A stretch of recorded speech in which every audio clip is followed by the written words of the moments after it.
Itxaroborda naiz, idazlea, Baionan bizi, normalean, eta 3 asterentzat usurbilen naiz, idazteko ipuin bat.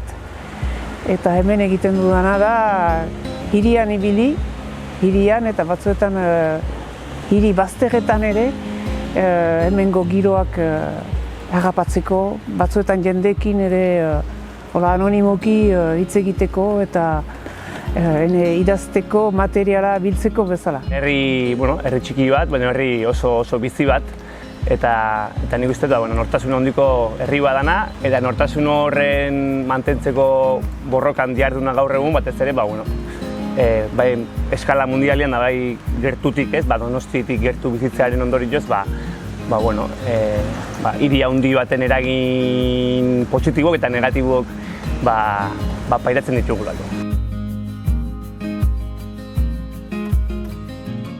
Ateratzen naiz, Baionatik eta beste realitate batzutan urtzen, hola bizi naiz. Eta uste dut hori udalbiltzaren xede hori estimatzekoa dela, horretarako sortzaileak laguntzen aldituelako,